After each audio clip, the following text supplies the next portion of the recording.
We have some big developing stories in the silver market that we need to talk about right now. Thank you for joining me in the basement. You're always welcome here. We're going to take a closer look at what's going on in the silver market and then come to a conclusion about where we think the price of silver is headed in the coming weeks, months, and quarters. Let's get started, you and me, right now. The first big story is paradoxically the lack of movement in the silver price. Have you noticed over the last 6, 7, 8 weeks that silver has traded in a range between $23 per ounce and $24 per ounce? The technologists, the technical traders would say that it's in a wedge and that it's going to break higher or break lower. Most people think more likely higher, which, hey, we like that, correct?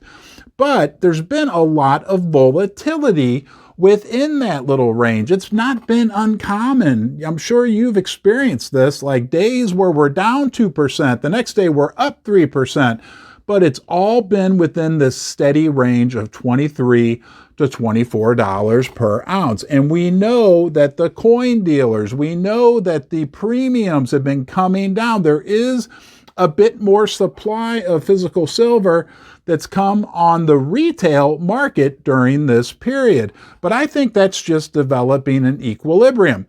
Premiums had been sky high. So now things are starting to equal out a bit, but it feels like silver is building a strong base from which it could likely rocket higher.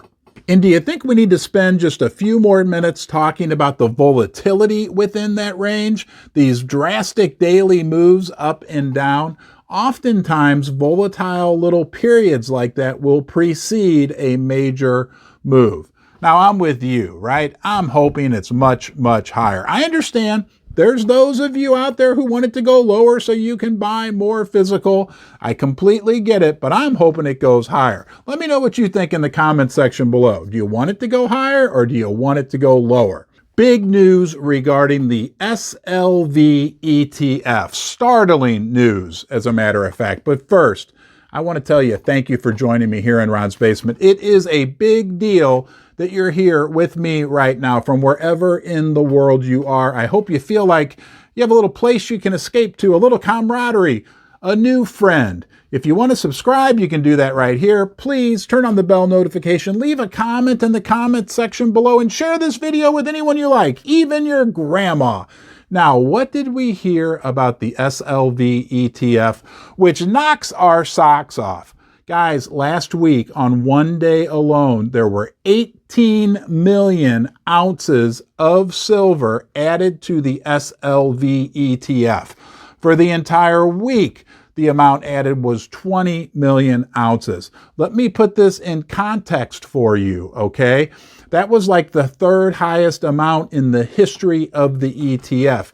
Even during the silver squeeze, right? They put in like 50 million ounces on that day. That day was a little higher, and there was another day back around 2007, 2008, when silver was shooting up to like $50 an ounce, I think.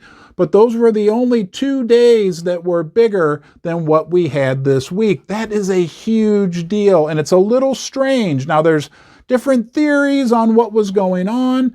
Some people think that there was a big short position in the SLV ETF and that the person had to cover. It all happened on that day when silver went down like 4 or 5%, I think Monday of last week. Irregardless of the specific reason as to why that happened, the fact that we're seeing such extreme moves in the amount of silver in SLV is something we need to pay very, very close attention to. Let me know your thoughts on why that may have occurred. Leave a comment in the comment section below. I don't think anybody has definitively figured it out yet, but maybe together we can, put together kind of a thesis as to how or why, more importantly, that happened. And it's a big deal that we recognize the amount of silver in the COMEX vaults, the registered amount, dropped again last week. Why is that a big deal? Because the COMEX writes all these paper contracts, electronic contracts, unicorn fart dust contracts, right? But it has to be backed up by real silver. And the amount of silver in their vaults in the registered category, and the registered category is the category of silver that can actually be used to fulfill those electronic contracts. That amount of silver, the registered silver, is at near record lows.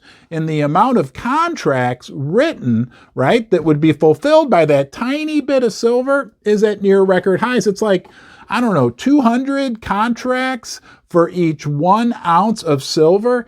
It's crazy. I heard somebody explain it this way. It'd be like if you went to McDonald's and you went through the drive-thru and you ordered a hamburger and you pulled up at the window and they said, well, we only have 1 hamburger, but we sold 200 of them. It'd be a big problem. A lot of people think this could eventually lead to the implosion of the COMEX, and they set the price for silver, something we really need to keep a close eye on. Hey, I appreciate you joining me here in the basement. If you've enjoyed your time, don't forget to subscribe. Check out my other channel, How to Ron. You could also, if you like, check out the merch shop in the description below. I have a link. Number one, most important, just come back and see me sometime. You're always welcome here. Until next time, please be well.